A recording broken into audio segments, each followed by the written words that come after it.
से जुड़ी हुई। हर बढ़ते मिनट के साथ अमेरिका और ईरान के बीच अब टेंशन बढ़ने लगी है। ना ईरान झुकने को तैयार है और ना ही ट्रंप रुकने को।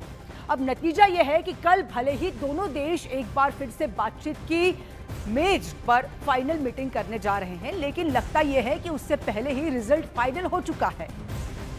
और आज की बड़ी खबर यह है कि जिनेवा में होने वाली अमेरिका ईरान बैठक से ठीक पहले माहौल जो है बारूद की तरह अब सुलग उठा है।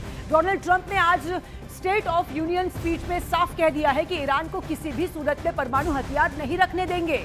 उन्होंने तो यह भी कहा कि ये भी कह दिया कि ईरान दुनिया का नंबर 1 आतंकी देश है। दूसरी तरफ ईरान का रुख भी पहले की तरह सख्त है। विदेश मंत्री अब्बास अरागची ने भी दो टूक कह दिया है कि ईरान अपने अधिकारों से पीछे नहीं हटेगा और उसे शांतिपूर्ण परमाणु तकनीक का उसे भी पूरा हक है। यानी दोनों देशों के बीच अभी कोई भी नरमी के संकेत नहीं दिख रहे हैं। 26 फरवरी यानी कि कल जिनेवा में होने वाली बातचीत अब सिर्फ एक बैठक नहीं बल्कि टकराव और कूटनीति के बीच सीधी जंग बन चुकी है। दुनिया की निगाहें टिकी हुई हैं कि क्या मेज पर समझौता होगा या तो फिर नतीजा वही होगा जो सब बांधकर चल रहे हैं।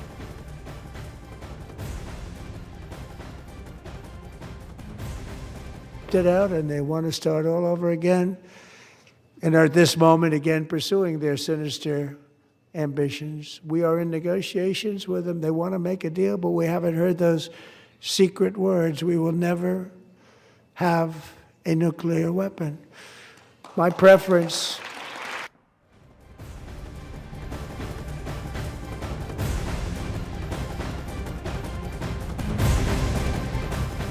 तो अमेरिका ने हथियारों की टेस्टिंग अब शुरू कर दी है। दुनिया भर में फैले सुपर पावर के लड़ाके ईरान की तरफ तेजी से बढ़ रहे हैं। ट्रंप ऐलान कर रहे हैं कि परमाणु डील पर खामेनेई जितना देर करते जा रहे हैं उतने ही भयानक हमलों के लिए उन्हें तैयार होना होगा, क्योंकि अमेरिका को जितना टाइम मिल रहा है वो अपने सभी विस्फोटक लड़ाकों को जुटा रहा है।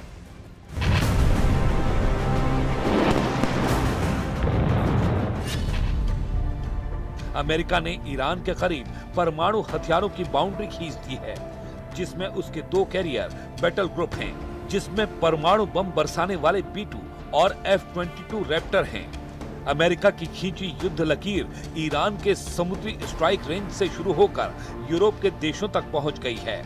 बुल्गारिया, पुर्तगाल और ग्रीस में अमेरिकी हथियारों का जमावड़ा महायुद्ध के सिग्नल दे रहा है। मतलब ये कि इतने एटम बम ईरान फ्रंट पर फट सकते हैं जिनके धमाकों से कई देश खाक हो सकते हैं। ट्रंप का F-35 लाइटनिंग II एटमी हमला करने के लिए कुख्यात जेट है। अमेरिका की वायुसेना के पास F-35A है, जिसे नेटो फोर्स भी इस्तेमाल करती है। ये B-61 न्यूक्लियर बॉम्ब के हमलों के लिए डिजाइन किया गया है।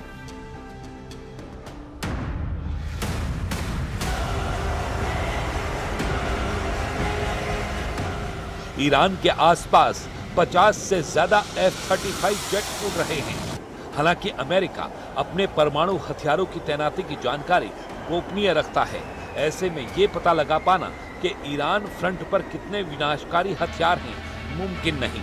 लेकिन जिन जंगी जेटों से एटमी हमला किया जाता है वो ईरान के आसपास क्यों मंडरा रहे हैं? जिन बम वर्षकों से परमाणु बमों की बौछार की जाती है वो ईरान को क्यों डरा रहे हैं? क्योंकि युद्ध की शुरुआत बस होने ही वाली है। अमेरिका ने 2 ठोस कदम उठाए हैं, जिनसे ये माना जा रहा है कि ट्रंप का ऑर्डर आ चुका है। अमेरिका ने लेबनान के बेरूत से अपने 50 कर्मचारियों को फौरन निकल जाने के आदेश दिए हैं। इतना ही नहीं, अमेरिका के विदेश मंत्री मार्को रूबियो का इजराइल दौरा अचानक रद्द कर दिया गया है। अमेरिका की तरह इजराइल भी एक्शन में आ गया है। सऊदी अरब के न्यूज आउटलेट अल हदात की रिपोर्ट बता रही है कि इजराइल कई देशों से अपनी एम्बेसी और कॉन्सुलेट को खाली करवाने का मिशन शुरू कर चुका है। इजराइल जिन एम्बेसी पर अलर्ट मोड में आ गया है उनमें कुछ यूरोप और कुछ लैटिन अमेरिकी देशों की एम्बेसी हैं।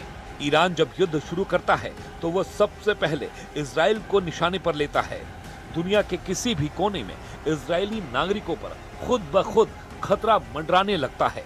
इसलिए प्रेसिडेंट ट्रंप ईरान को युद्ध से पहले कमजोर और बेबस करने का प्लान एक्टिव कर चुके हैं। इस बार ट्रंप ईरान में ऑपरेशन तख्तापलट का चेहरा बदल गया है। जनवरी में हुए हिंसक प्रदर्शन के वक्त ईरान के निर्वासित प्रिंस रेजा पहलवी खूब जोर लगा रहे थे, लेकिन अब उनकी बेटी नूर पहलवी ने मोर्चा संभाल लिया है। नूर पहलवी ईरान के निर्वासित क्राउन प्रिंस रेजा पहलवी की सबसे बड़ी बेटी हैं। नूर पहलवी फिलहाल अमेरिका के लॉस एंजलिस और न्यूयॉर्क में रहती हैं। वॉशिंगटन डीसी में जन्म होने की वजह से नूर के पास अमेरिका की नागरिकता है। नूर पहलवी ने अमेरिका की जॉर्ज टाउन यूनिवर्सिटी से मनोविज्ञान में डिग्री ली है और बाद में MBA की पढ़ाई भी की है। नूर के नाम पर रेजा पहलवी जैसा कोई विवाद नहीं है। नूर ईरान की इस्लामिक क्रांति के दिनों के भयानक किस्सों को याद दिला रही हैं। ईरान की प्रिंसेस ने बच्चों और महिलाओं के साथ हुए अत्याचार को खामेनेई सरकार के विरोध का टूल बनाया है। नूर पहलवी की बातों का असर भी ईरान में दिखने लगा है। तेहरान में प्रदर्शन तेज होने लगे हैं। खामेनेई की मुश्किलें उन देशों में भी बढ़ रही हैं जहां उनके समर्थित लड़ाका ग्रुप पावर में हैं। दक्षिणी यमन में आजादी का आंदोलन भड़क गया है।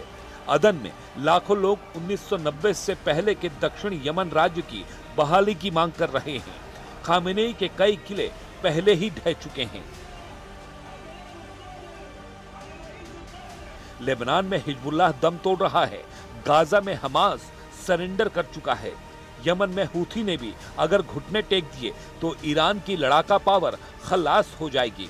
इसके बाद भी गृह युद्ध से अगर ईरान बचा तो ट्रंप उसे युद्ध में तबाह करने की ताकत तो रखते ही हैं, मगर ये युद्ध विस्फोटक होगा। ये युद्ध होगा ऐतिहासिक। इसकी गारंटी ईरान दे रहा है।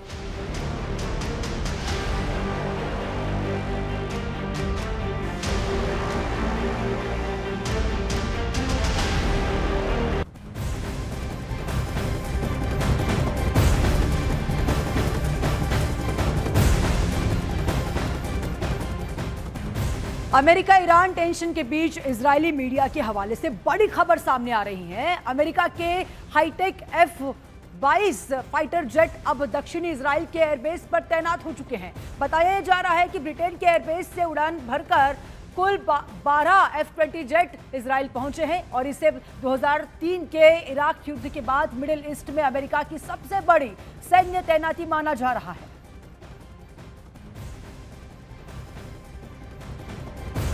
तो ट्रंप की सेना ईरान के कितने करीब पहुंच चुकी है, इसकी डिटेल आपको चौंका देगी। ईरान को अगले 24 घंटों में कोई बड़ा फैसला लेना पड़ सकता है, क्योंकि कल की मीटिंग के बाद अब ट्रंप कोई भी फैसला ले सकते हैं।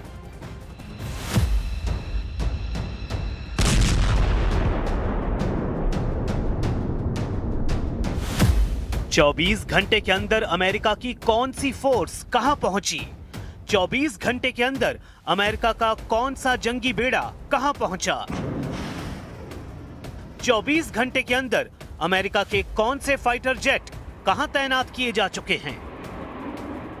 और डोनाल्ड ट्रंप को क्यों बोलना पड़ा कि उनके जनरल डैनियल केन को लेकर जो भी खबर है वो फेक न्यूज है?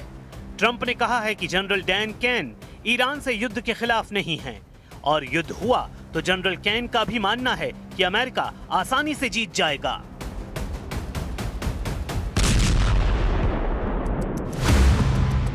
पेंटागन में हड़कंप मचा हुआ है। व्हाइट हाउस में ट्रंप पूछ रहे हैं कि जनरल डैनियल केन को लेकर खबर किसने उड़ाई, क्योंकि जब अमेरिका के दो कैरियर स्ट्राइक ग्रुप ईरान पर हमले के लिए तैयार हैं, तब पेंटागन में हुई मीटिंग की डिटेल्स कौन लीक कर रहा है?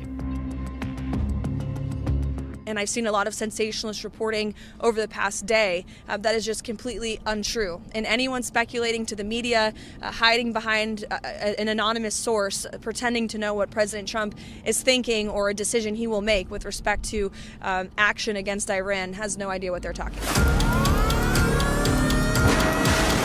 ईरान के खिलाफ सबसे बड़ा मोर्चा खोले जाने के बीच जब से डोनाल्ड ट्रंप के सबसे बड़े जनरल डैनियल केन ने कहा है कि युद्ध हुआ तो अमेरिका की सेना का जीतना मुश्किल है। तब से ट्रंप के युद्ध वाले दिमाग का ट्रांसफॉर्मर उड़ चुका है। ईरान से युद्ध ट्रंप के दूसरे कार्यकाल का सबसे बड़ा फैसला हो सकता है और अगर इस युद्ध में अमेरिका को मुंहतोड़ जवाब मिला तो ट्रंप के साथ साथ पूरे अमेरिका का युद्ध वाला रिकॉर्ड अरब सागर की गहराई में टुकड़े टुकड़े होकर डूब जाएगा। अमेरिका में जॉइंट चीफ ऑफ स्टाफ के चेयरमैन जनरल डैनियल केन को लेकर रिपोर्ट आई कि उन्होंने ट्रंप सरकार को दो टूक बता दिया है। पहली बात, युद्ध हुआ तो लंबे वक्त तक खिंचेगा और अमेरिका इसमें फंस जाएगा। दूसरी बात, जनरल डैनियल केन ने बताया कि यह युद्ध आसान नहीं होगा और इसके नतीजे अमेरिका के लिए खतरनाक होंगे। तीसरी बात, इस युद्ध के लिए अमेरिकी सेना और उसके गोदाम पूरी तरह तैयार नहीं हैं, ना ही उसके पास लंबा युद्ध लड़ने के लिए हथियार हैं। लेकिन जमीन पर सच ये है कि अमेरिका के विमान और जहाज ईरान के आसपास पहुंच चुके हैं और ट्रंप के साथ नेतन्याहू पूरे मूड में हैं कि इसके बाद ईरान की धज्जियां उड़ा दी जाएं, चाहे फिर सामने उसकी खतरनाक मिसाइल हो या फिर आत्मघाती ड्रोन की ताकत। ट्रंप और नेतन्याहू की गुप्त मीटिंग में फैसला बहुत पहले हो चुका है कि ईरान के खिलाफ क्या होने जा रहा है।